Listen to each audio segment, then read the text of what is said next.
Hello and welcome. My name is Alan, and today we are back with more A Testament of Hope, Dr. Martin Luther King Jr. We're reading more of Strive Toward Freedom, and we're picking up with Chapter 5 The Movement Gathers Momentum. After ascending the mountain on Monday night, I woke up Tuesday morning urgently aware that I had to leave the heights and come back to earth. Um, I was faced with a number of organizational decisions. The movement could no longer continue without careful planning.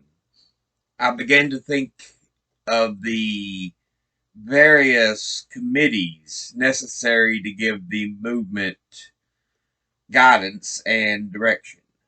First, we needed a more permanent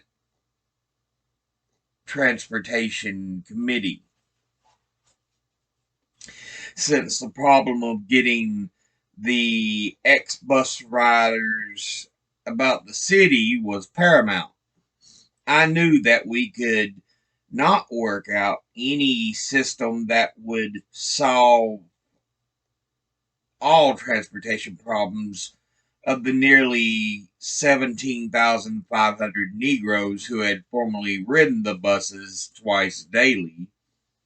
Even the most effective system that we could devise would still leave everyone walking a little more than he had done formerly. But a well worked out system could do a good deal to alleviate the problem. We would also need to raise money to carry on the protests. Therefore, a finance committee was necessary.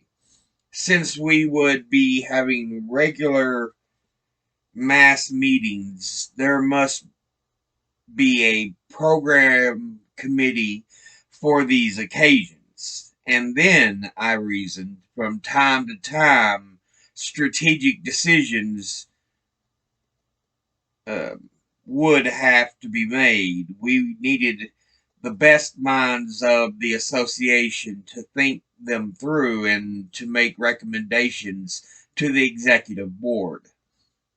So I felt that a strategy committee was essential. With all of these things in mind, I called a meeting of the executive board for Wednesday at 10 o'clock in one of the largest rooms of the Alabama Negro Baptist Center. Every board member was present to applaud the report that after almost 2.5 days, the protest was still more than 99% effective. There followed the appointments of the various committees because of the relatively small number on the executive board. It was necessary to place several people on more than one committee. As in all organizations, the problem of conflicting egos was involved, and the selections were guided by the desire to ensure that the people on each committee could work well together. Rufus Lewis agreed to be chairman of the Transportation Committee, and Reverend R.J. Glasgow, our host for the morning, chairman of the Finance Committee. The executive board was expanded to make it a broad cross section of the Negro community. The members of the strategy committee were appointed a few days later.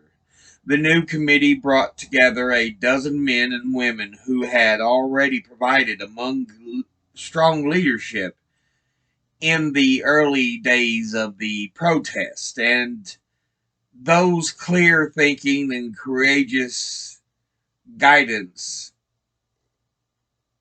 were to be one of inestimable help in the difficult decisions that still lay ahead. Besides the indispensable E.D. Nixon and the brilliant legal strategist Fred Gray, the committee included Roy Bennett, who had chaired the first meeting to organize the protest and was to continue to give the movement the loyal support until he had he was transferred to a pastorate in California. H. H. Hubbard and A. W. Wilson, both Baptist ministers, represented the largest Negro congregation in Montgomery.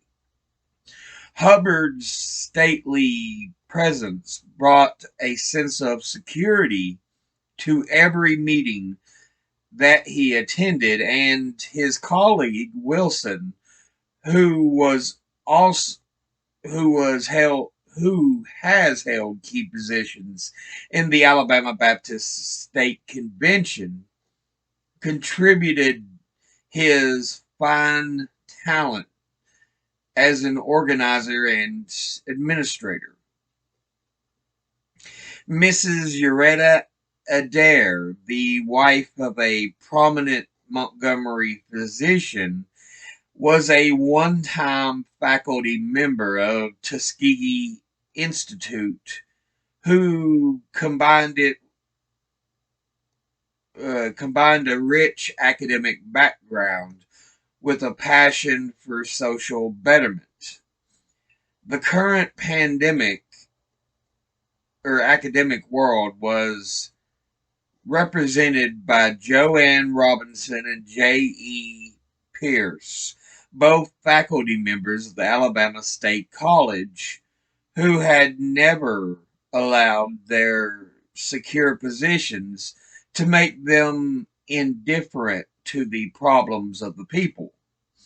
Rufus Lewis, a businessman who had also had a long interest in the Negro struggle for first class citizenship, was to display his consciousness and cooperative spirit as first chairman of the Transportation Committee. When, after several months, the need for extending the MIA's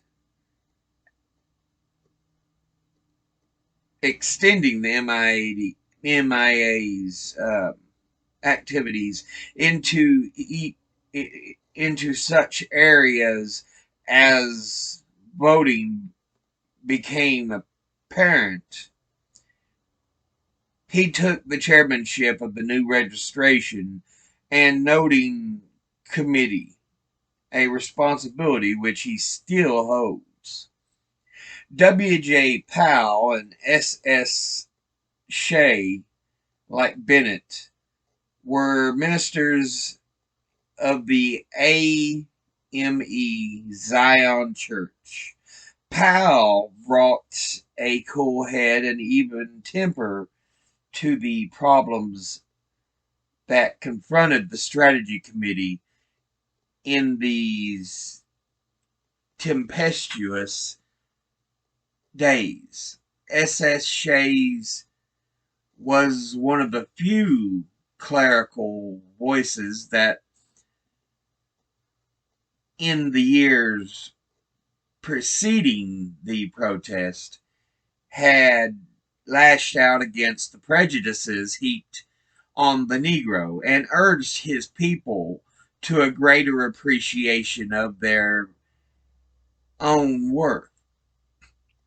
A dynamic preacher, his addresses from time to time at the weekly mass meetings raised the spirits of all who heard him. The final member of the strategy committee was already in the forefront of the forces of protest. Ralph Abernathy was another of the few Negro clergymen who had long been active in civic affairs. Although he was then only 29, his devotion to the cause of freedom was already beyond question. With his short, stocky frame and his thoughtful expression, he looked older than his years, but a boyish smile always lurked beneath the surface of his face. Ralph's slow movements and slow, easy talk were deceptive, for he was an indefatigable worker and a sound thinker, possessed of a fertile mind. As a speaker, he was persuasive and dynamic, with the gift of laughing people into positive action. When things became languid around the mass meetings, Ralph Abernathy infused his audience with new life and ardor. The people loved his and respected him as a symbol of courage and strength.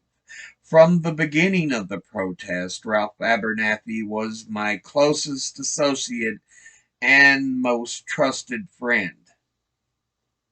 We prayed together and made important decisions together. His ready good humor lightened many tense moments. Whenever I went out of town, I always left him in charge of the important business of the association, knowing that it was in safe hands.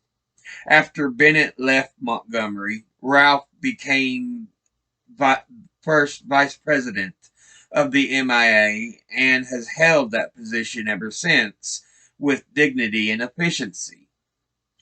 These were the people with whom, from the beginning, I worked most closely. As time went on, others were added.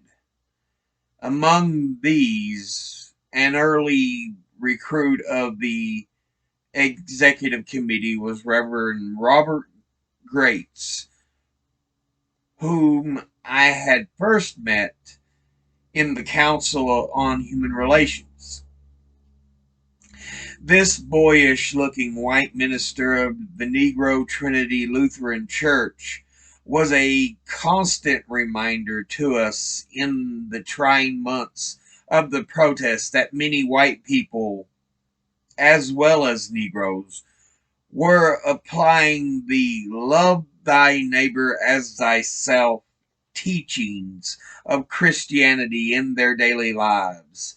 Other close associates who were later added to the board were Clarence W. Lee, a tall, distinguished-looking mortician whose sound business ability became a great asset to the organization, and Moses W. Jones, a prominent physician who later became the second vice president of the MIA. We met at all hours whenever a new emergency demanded attention. It was not unusual to find some of us talking things over in one of our homes at 2:30 in the morning, while our wives plied us with coffee and joined the informal discussions. We laid plans and arrived at agreements in policy. No parliamentary rules were necessary in this small group. The rule of majority was tacitly accepted. In the early stages of the protest, the problem of transportation demanded most of our attention and labor the labor and ingenuity that went into that task is one of the most interesting sides of the Montgomery story. For the first few days, we had depended on the Negro talk or taxi companies who had agreed to transport the people for the same 10-cent fare that they paid on the buses, except for a few private cars that had been volunteered. These taxis had provided the only transportation. But during the first negotiation meeting that we were to hold on the city commission on Thursday, December the 8th, Police Commissioner Sellers mentioned in passing that there was a few that limited the taxis to a minimum fare, or there was a law that limited the taxis to a minimum fare. I caught this hint and realized that Commissioner Sellers would probably use this point to stop the taxis from assisting in the protest. At that moment, I remembered that some uh, time previously, my good friend Reverend Theodore Jemison had led a bus boycott in Baton Rouge, Louisiana. Knowing that Jemison and his associates had set up the effective private carpool, I put a long distance call to ask him for suggestions for a similar pool in Montgomery. As I expected, his painstaking description of the Baton Rouge experience was invaluable. I passed on word of Sellers' remark and Jemison's advice to transportation uh, committee and suggested that we immediately begin setting up a pool in order to offset the confusion which could come if the taxis were eliminated from service. Fortunately, a mass meeting was being held that night.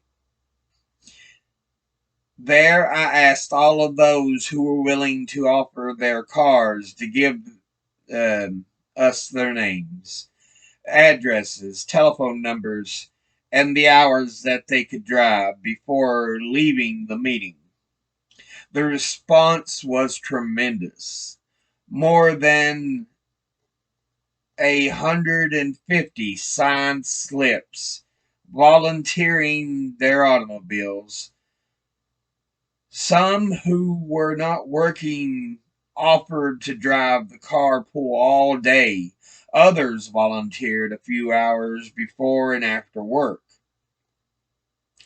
Practically all the ministers offered to drive whenever they were needed. On Friday afternoon, as I had predicted, the police commissioner uh, issued an order to all cab companies reminding them that by law they had to charge a minimum fare of 45 cents and saying that failure to comply would be a legal offense. This brought an end to the cheap taxi service.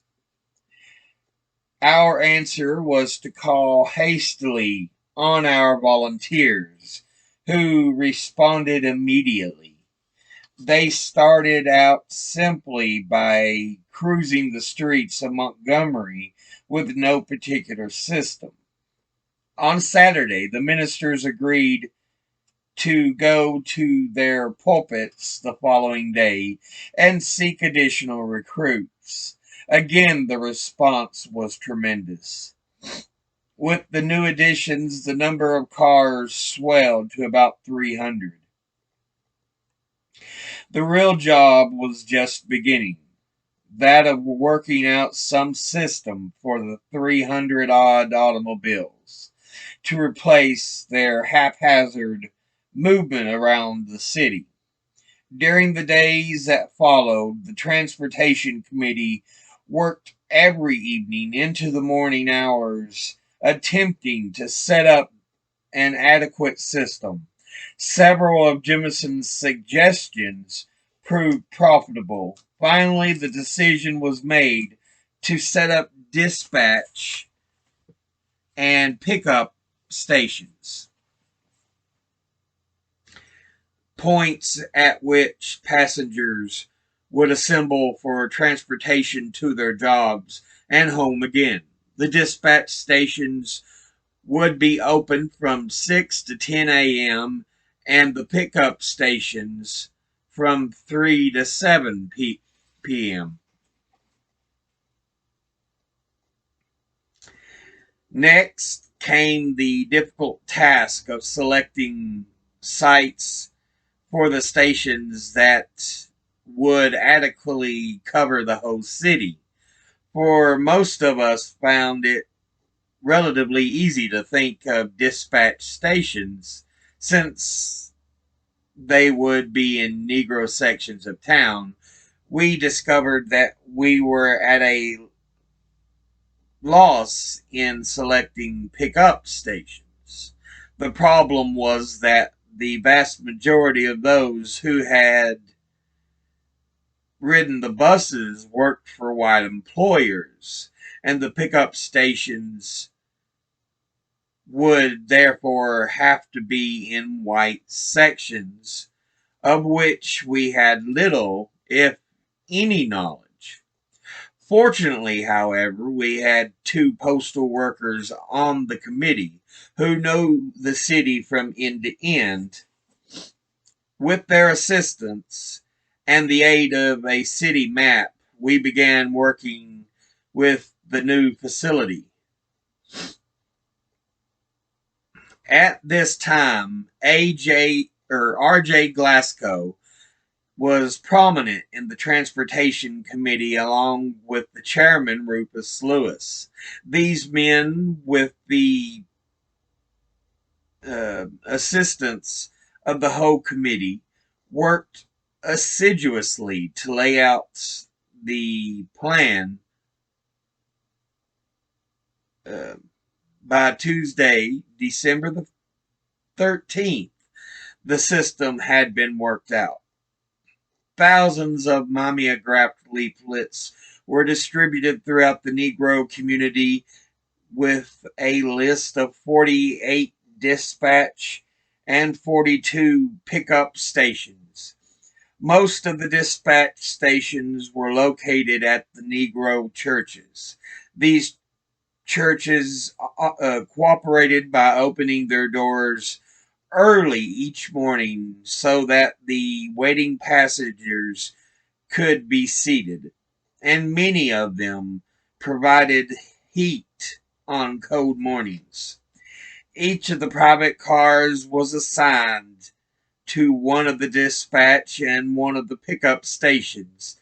The number of cars assigned to each station determined by the number of persons using it. By far the most heavily used station was a Negro-owned parking lot located in the downtown section of Montgomery. It was a combination pickup and dispatch point. In a few days, this system was working astonishingly well. The white opposition was so impressed at this miracle of quick organization that they had to admit in a white citizens council meeting that the pull moved with military precision. The MIA had worked out in a few nights a transportation problem that the bus company had grappled with for many years. Despite this success, so profoundly had the spirit of the protest become a part of the people's lives that sometimes they even preferred to walk when a ride was available. The act of walking, for many, had become of symbolic importance. Once a pool driver stopped beside an elderly woman who was trudging along with obvious difficulty. "Jump in, grandmother," he said. "You don't need to walk." She waved him on. "I'm not walking for myself," she explained. "I'm walking for my children and my grandchildren." And she continued toward home on foot. While the largest number of drivers were ministers, their ranks were augmented by housewives, teachers, businessmen, and unskilled labor. At least three white men from the air bases drove in the pool during their off duty hours. One of the most faithful drivers was Mrs. A.W. West, who had early shown her enthusiasm for the protest idea by helping to call the civic leaders on the first organizing meeting. Every morning she drove her large green Cadillac to her assigned dispatch station, and for several hours in the morning and again in the afternoon, one could see this distinguished and handsome gray-haired chauffeur driving people to work and home again. Another loyal driver was Joanne Robinson. Attractive, fair-skinned, and still youthful, Joanne came by her goodness naturally. She did not need to learn her nonviolence from any book. Apparently indefatigable, she, perhaps more than any other person, was active on every level of the protest. She took part in both the executive board and the strategy committee meetings. When the MIA newsletter was inaugurated a few months after the protests began, she became its editor. She was sure to be present whenever negotiations were in progress, and although she carried a full teaching load at Alabama State, she still found time to drive both morning and afternoon. The ranks of our drivers were further swelled from an unforeseen source. Many white housewives, whatever their commitment to segregation, had no intention of being without their maids. And so every day they drove to the Negro sections to pick up their servants and return them at night. Certainly, if selfishness was a part of their motive, in many cases affection for a faithful servant also played its part. There was some humor in the tacit understandings and sometimes mutually accepted misunderstandings between these white employers and their Negro servants. One old domestic and influential matriarch to many young relatives in Montgomery was asked by her wealthy employer, "Isn't this boycott terrible?" The old lady responded, "Yes, ma'am, it sure is. And I just told all my youngins that this kind of thing is white folks' business, and we just stay off the buses until they get this whole thing settled. As time moved on, the pool continued to grow and expand. Reverend B.J. Sims, college professor and pastor of a Baptist church in Tuskegee, took over the chairmanship of the committee, adding his own creative ideas to the good work of his predecessor, Rufus Lewis. Soon the transportation office had grown to a staff of 6. More than 25 people were employed as all-day drivers, working 6 days a week. In most of the stations, dispatchers were employed to keep things running smoothly and divide the passengers on the basis of the direction in which they were going. Our chief dispatcher, Reverend J.H. Cherry, stationed at the downtown parking lot, proved to be of inestimable value. Richard Harris, a Negro pharmacist, was also a great asset to the transportation system. From the office of his drugstore, he dispatched cars by telephone from early morning till late evening.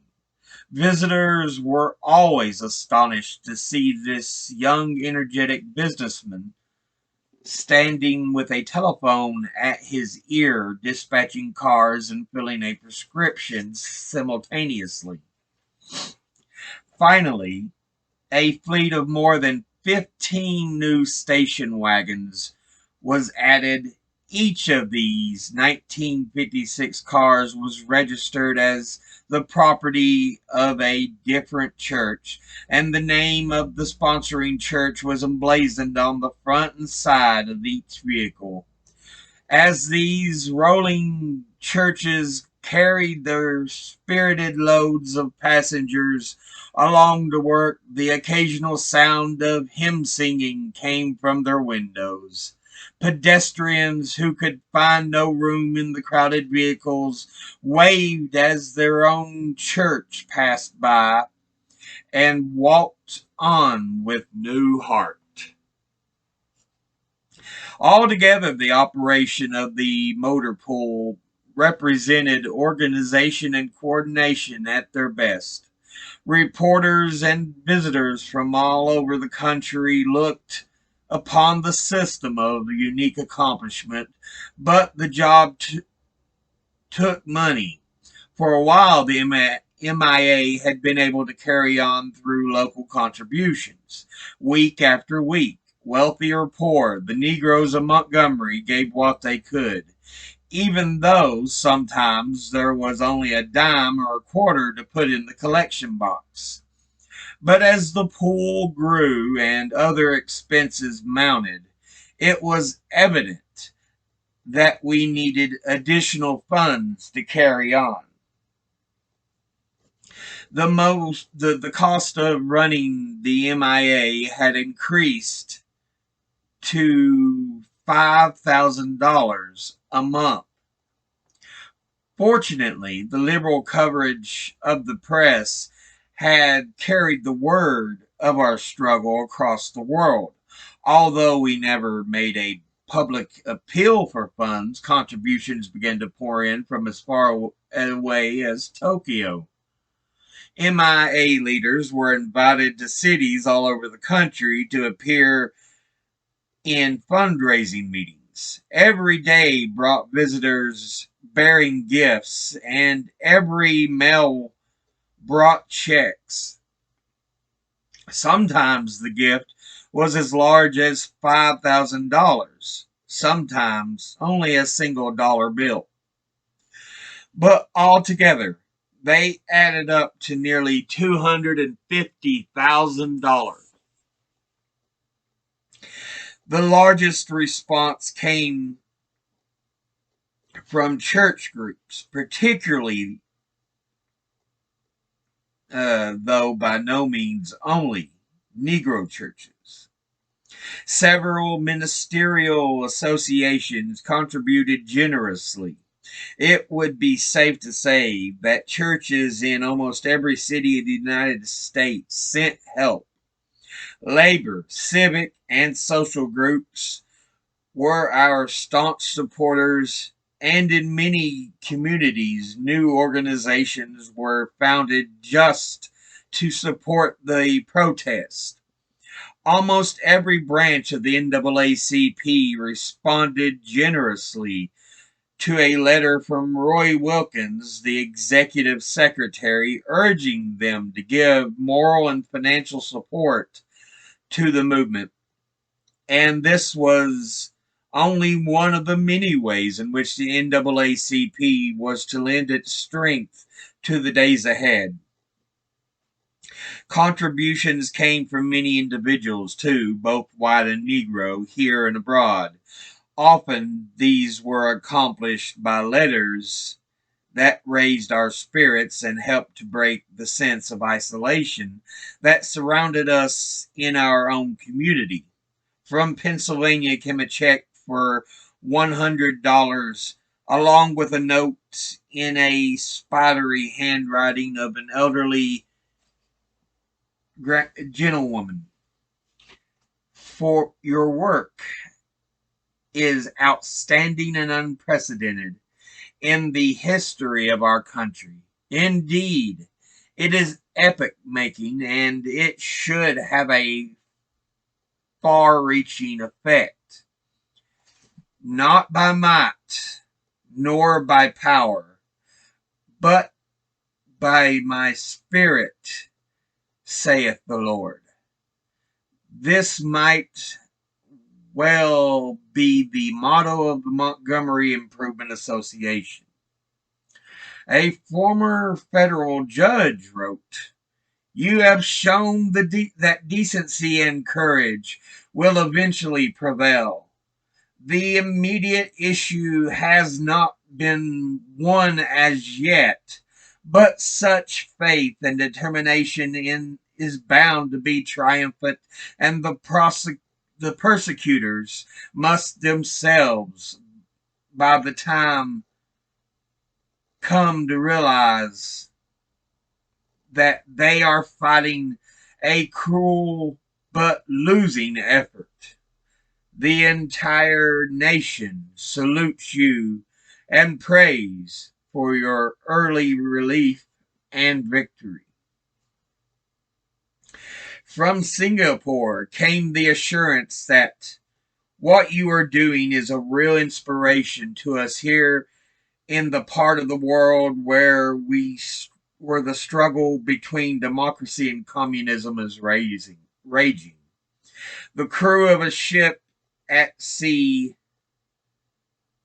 cabled, "We offer a prayer in sympathy in the fight for justice," and a Swiss woman whose friends and husbands do not understand saved her own money to send us one of the largest individual contributions.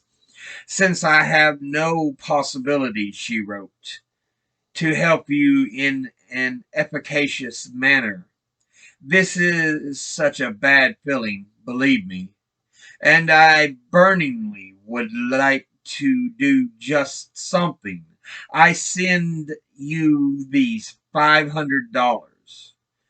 You would make me a very great pleasure if you accepted, because what else could I do?" Truly, the Montgomery movement had spoken to a responsive world.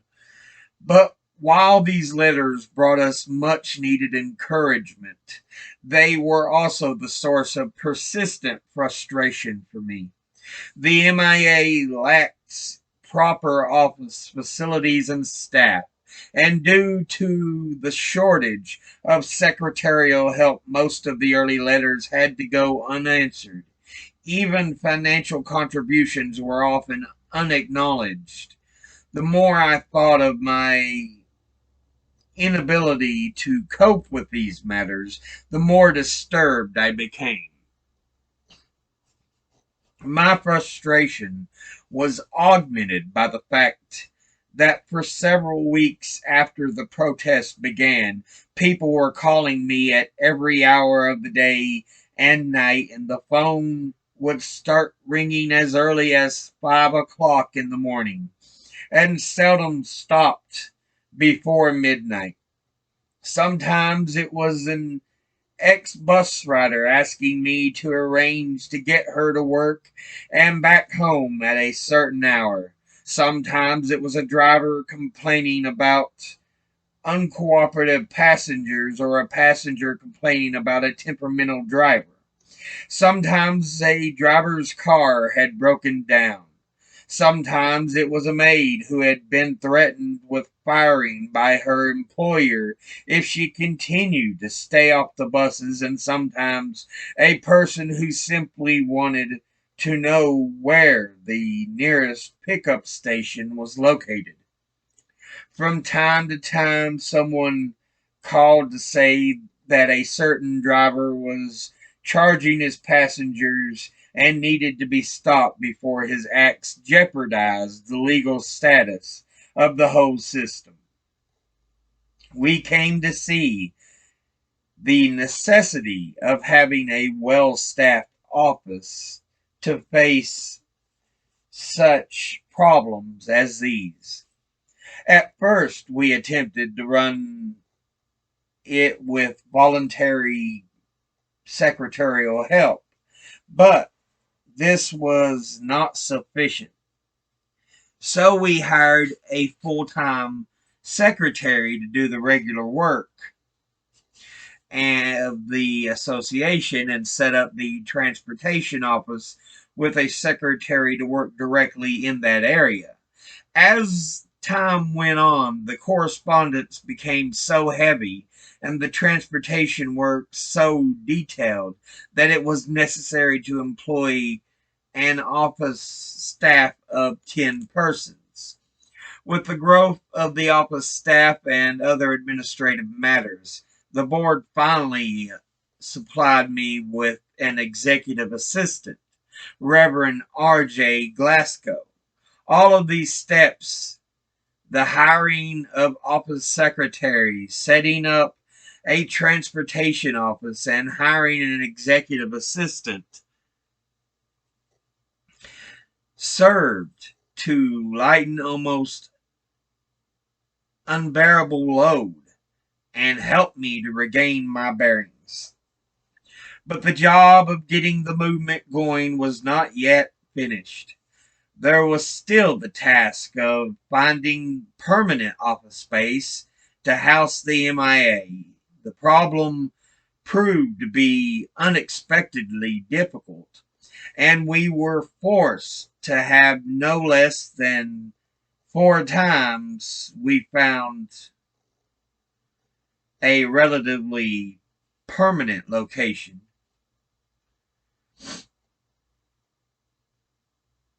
To move no less than 4 times when we found a relatively permanent location. The first office was in the Alabama Negro Baptist Center. Here we had access to 2 large rooms and also an assembly room for board meetings. Both location and facilities met our needs. As soon as we were settled here, however, the white officials of the Montgomery Baptist Association, the organization which supplied the largest amount of money for the operation of the center, called the trustees of the center into a conference and suggested that for the good of the center and the good of the community, the MIA headquarters should be moved. Although it was never explicitly stated, we could concern an implicit threat to withdraw financial assistance if the request were not complied with immediately. Seeing that we were almost out of doors, Rufus Lewis offered the MIA the use of his club, the Citizens Club. He was at our disposal. He set at our disposal a large room, which was usually used for banquets, and a small room for the Transportation Committee. And after we had met in the Citizens Club for a few weeks, Mr. Lewis got word from reliable sources that if the MIA remained there, his license would be revoked on the grounds that the club was being used as an office building. In this emergency, the First Baptist Church offered its limited office space as a temporary abode. Finally, we discovered that a new building of the Bricklayers Union had available space which would serve our purposes well. Here, the white community could not force us out, since most of the members and all of the offices of the union that owned the building were Negroes. With this consideration in mind, we decided to rent space there. By then, the office staff was exhausted. They had moved back and forth all over the city. In this continuous moving process, some important letters had almost certainly been lost and significant records misplaced. But at least we now had an office with an air of permanence. For the first time, we had enough space to work with a modicum of peace and security. The biggest job was getting any movement off the ground is to keep together the people who form it. This task requires more than a common aim. It demands a philosophy that wins and holds the people's allegiance, and it depends upon open channels of communication between the people and their leaders. All of these elements were present in Montgomery. From the beginning, a basic philosophy guided the movement. This guiding principle has since been referred to variously as nonviolent resistance, non-cooperation, and passive resistance. But in the days of the protest, none of the expressions was mentioned. The phrase most often heard was Christian love. It was a sermon on the Mount rather than a doctrine of passive resistance that initially inspired the Negroes of Montgomery to dignified social action. It was Jesus of Nazareth that stirred the Negroes to protest with the creative weapon of love. As the days unfolded, however, the inspiration of Mahatma Gandhi began to exert its influence. I had come to see early that the Christian doctrine of love operating through the Gandhian method of nonviolence was one of the most potent weapons available to the Negro in his struggle for freedom. About a week after the protest started, a white woman who understood and sympathized with the Negroes' efforts wrote a letter to the editor of the Montgomery Advertiser comparing the bus protest with the Gandhian movement in India.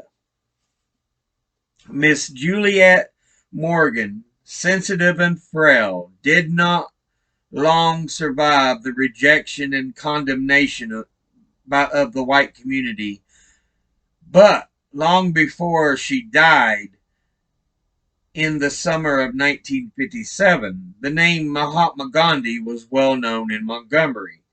People who had never heard of the little brown saint of India were now saying his name with an air of familiarity. Nonviolent resistance had emerged as the technique of the movement, while love stood as the regulating idea. In other words, Christ furnished the spirit and motivation, while Gandhi furnished the method.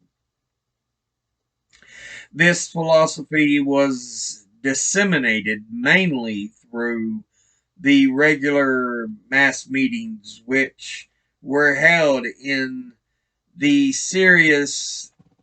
various Negro churches of the city. For the first several months, the meetings occurred twice a week on Mondays and Thursdays. But in the fall of 1956, the number was reduced to one a week, a schedule that continues to this day. At the beginning of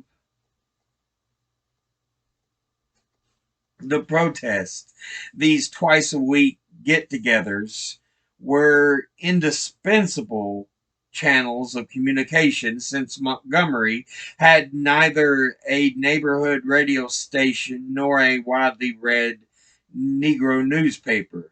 The meetings rotated from church to church. The speakers represented the various denominations, thus removing the grounds for sectarian jealousy. One of the glories of the Montgomery movement was that Baptists, Methodists, Lutherans, Presbyterians, Episcopalians, and others all came together with a willingness to transcend denominational lines. Although no Catholic priests were actively involved in the protest,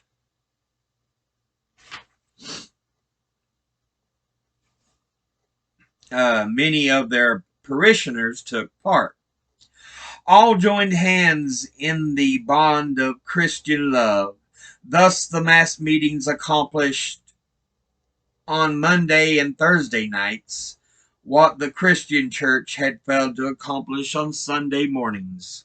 The mass meetings also cut across class lines. The vast majority present were working people, yet there were always an appreciable number of professionals in the audience. Physicians, teachers, and lawyers set out or stood beside domestic workers and unskilled laborers. The PhDs and the no-Ds were bound together in a common venture. The so-called big Negroes who owned cars and never ridden the buses came to know the maids and the laborers who rode the buses every day.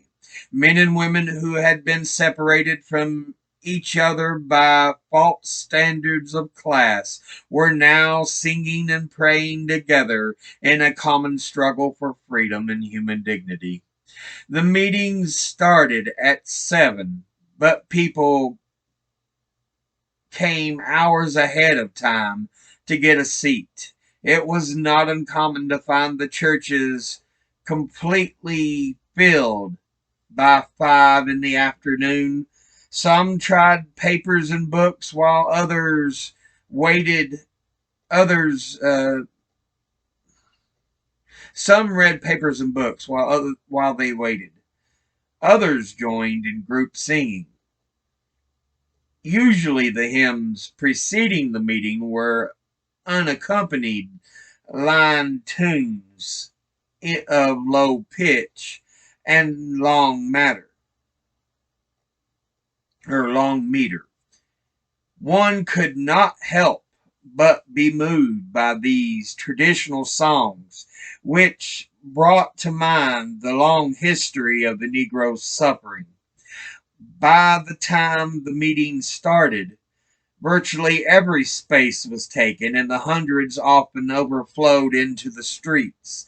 Many latecomers learned to bring their own folding stools, and many others stayed away because they knew that it would be impossible to find a space. At first, we tried to deal with the problem by having as many as 5 simultaneous meetings in different parts of the city, each of the same with the same theme and pattern. For several weeks, I made it a practice to appear at all 5 meetings, but this was a strenuous undertaking. Moreover, the people began to insist that they wanted to be together, so we soon went back to the big meeting.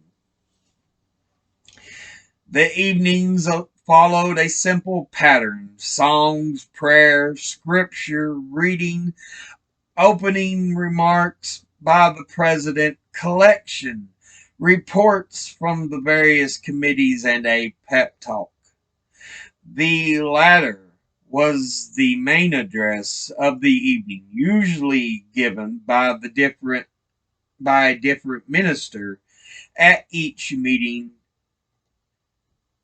and the pep talk acquired its rather undignified title by the early days of during the early days of the protest, when the primary purpose was to give the people new pep and enthusiasm for the struggle ahead. Night after night, the group was admonished to love rather than hate, and urged to be prepared to suffer violence if necessary, but never to inflict it. Every PEP speaker was asked to make nonviolence a central part of his theme. Inevitably, a speaker would occasionally get out of hand. One minister, after lashing out against the whites indistinctly untheological terms, ended by referring to the extremists of the white community as dirty crackers. After the meeting, he was politely but firmly informed that his insulting phrases were out of place. But such instances of offensive language were surprisingly few. In my weekly remarks as president, I stressed that the use of the violence in the struggle would be both impractical and immoral.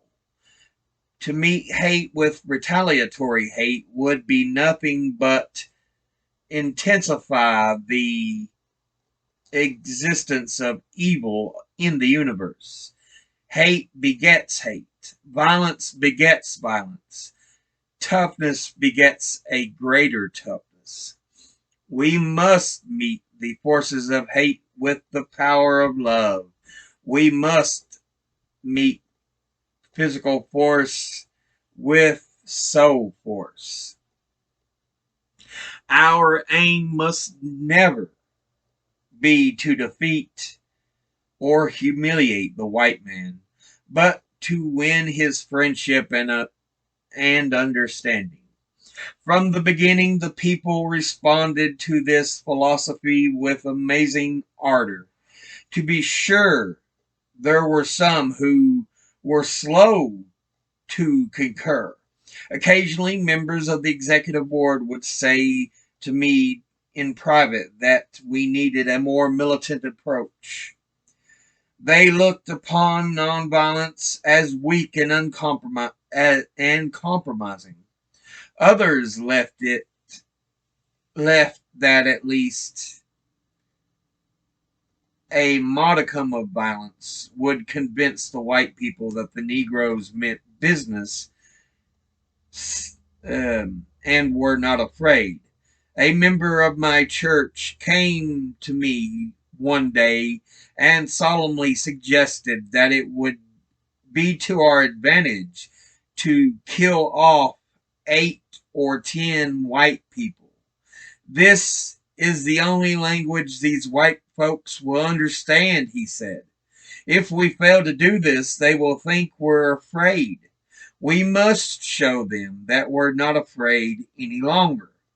Besides, he thought, if a few white persons were killed, the federal government would inevitably intervene, and this, he was certain, would benefit us. Still, others felt that they could be nonviolent only if they were not attacked personally. They would say, if nobody bothers me, I will bother nobody. If nobody hits me, I will hit nobody. But if I am hit, I will hit back. They thus drew a moral line between aggressive and retaliatory violence. But in spite of these honest disagreements, the vast majority were willing to try the experiment. The very spirit of the meetings revealed their nature. The songs, the prayers, the scripture readings, and the speeches were by and large nonviolent in tone. A favorite scriptural passage was, and now abideth faith, hope, love, these three. But the greatest of these is love. Another was the famous dialogue on forgiveness between Jesus and Peter. Then came Peter to him and said, Lord, how oft shall my brother sin against me, and I forgive him? Till 7 times? Jesus saith unto him, I say not unto thee until 7 times, but until 70 times 7. For the mass meeting audiences, these scriptural admonitions were not abstractions that came to them from a distance across the centuries. They had a personal and immediate meaning for them today. Throughout, there was a surprising lack of bitterness, even when speakers referred to the latest white insult or act of terrorism. And then, later on, the MIA was to be faced with its only serious internal crisis. The people showed that they could handle dissension among themselves with equal restraint, refraining from not only the physical violence, but also from violence of spirit. In a real sense, Montgomery's Negroes showed themselves willing to grapple with the new approach to the crisis in race relations. It is probably true that most of them did not believe in nonviolence as a philosophy of life, but because of their confidence in their leaders and because nonviolence was presented to them as a simple expression of Christianity in action, they were willing to use it as a technique. Admittedly, nonviolence in the truest sense is not a strategy that one uses simply because it is expedient at the moment. Nonviolence is ultimately a way of life that men live by because of the sheer morality of its claim. But even granting this, the willingness to use nonviolence as a technique is a step forward. For he who uses this technique is more likely to adopt nonviolence later as a way of life.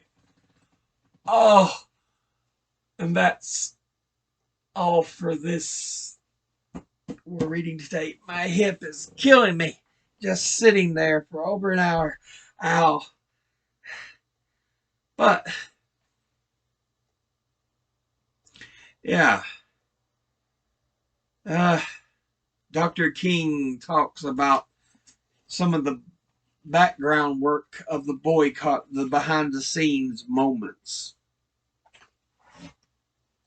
That'll bring us up to chapter 9 in the next episode we do of this. So yeah, we're making way.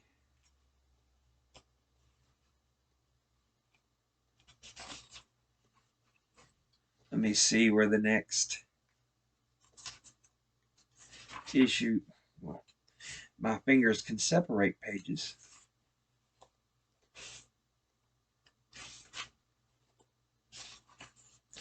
Yeah, we'll be starting on we'll be issue 9 through 11 in the next video. I'm sorry it took so long, but I wanted to go ahead and end at a listed chapters because not all chapters are listed in this. So, but yeah, we're getting a look at the background of the Montgomery bus boycott and some of the things that were happening behind the scenes, what obstacles they often had to overcome. But, as always, educate thyself, think, read, study, learn. Someone tries to tell you something you have trouble believing, ask them to cite their sources. I'll see you all in the next episode. Until then, later.